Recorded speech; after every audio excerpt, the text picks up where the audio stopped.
Good day, everyone. The last reporters already done discussing the myth about education, model minority myth, and I know that you understand it well. So for today's lesson, we were discussing about the intergroup dynamics in school. But first, let us define what is intergroup dynamics. Intergroup dynamics refers to the behavioral and psychological relationship between two or more groups. This includes perceptions, attitudes, opinions, and behaviors towards one's own group as well as those towards another group. In some cases, intergroup dynamics is pro-social, positive, and beneficial. For example, when multiple research teams works together to accomplish a task or goal. In other cases, intergroup dynamics can create conflict.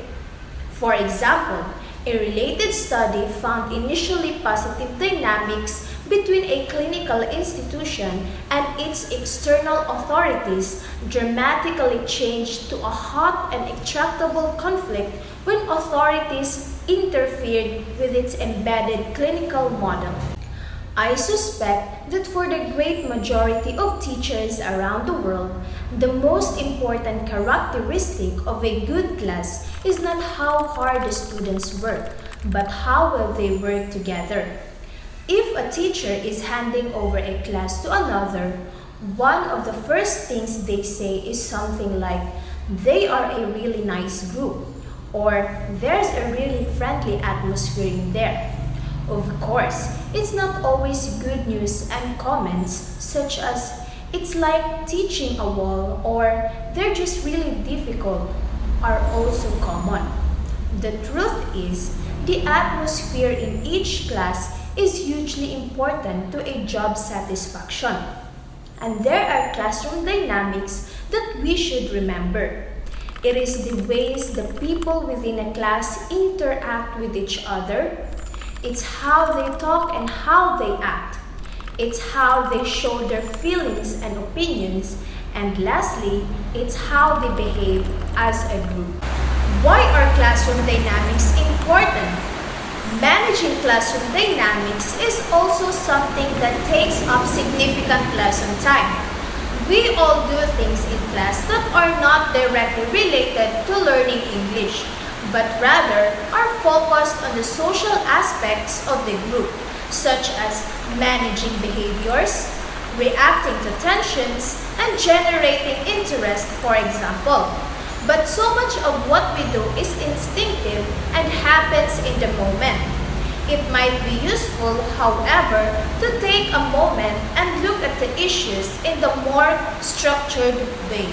In other words, in addition to our competencies of content knowledge and teaching skills, there are skills, attitudes, and strategies exist that can help us to generate a psychological climate conducive to a high-quality learning. Number one is the cooperative skills and attitudes that we encourage in our students are among those most frequently demanded by today's employers. Number two is a supportive, warm atmosphere helps people take the risk they need in order to learn. And lastly, working with and in a more comfortable setting is simply more enjoyable for everyone. For my conclusion, dynamics means change, and group dynamics means behavioral change throughout the group interaction. As students live in school communities as a classroom, a park, a band, a science club, a library, or etc., it is only normal that students engage in groups to meet their needs, obtain information, communicate, and etc. As we know that human activity is not irreversible, and if the students communicate with other members of their group or groups, they can continuously alter the actions of other members. This form of change of students is called group dynamics because of their contact with group members. If a teacher organizes a collaborative project activity on every subject in a classroom, the teacher formulates various groups and offers them activity or work for the project. To carry out various project work, to obtain knowledge, to receive support, etc., students need to communicate with their leaders. That's all for my report. I hope you understand it well. And we should always remember that having a good class is not how hard the students work, but how well they work together. This is your reporter for today, Eliza Elaine P. Lagua. Thank you and may God bless us all. Hi, thank you for being here today. I am Lance J. MAQUILING, a BS Ed English student from Northeastern Mindanao State University. Today, I am going to talk to you about the intergroup conflicts and reduction. But first, I will refresh again your idea about what intergroup is. So, intergroup is something that deals with two or more collections of different people.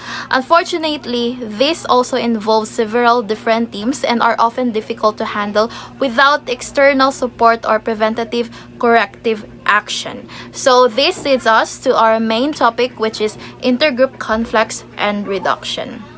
It says here, according to social identity theory, intergroup conflict starts with a process of comparison between individuals in one group to those of another group. So it basically means that a person's sense of who they are based on their group memberships. So it has been said that groups, for example, social class, family, football team, etc., which people belong to, were an important source of pride and self-esteem.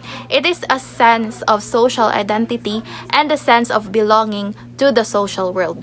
So we divided the world into them and us based through a process of social categorization, and this is known as in-group, us, and out-group, them. So the central hypothesis of social identity theory is that group members of an in-group will seek to find negative aspects of an out-group, thus enhancing their self-image.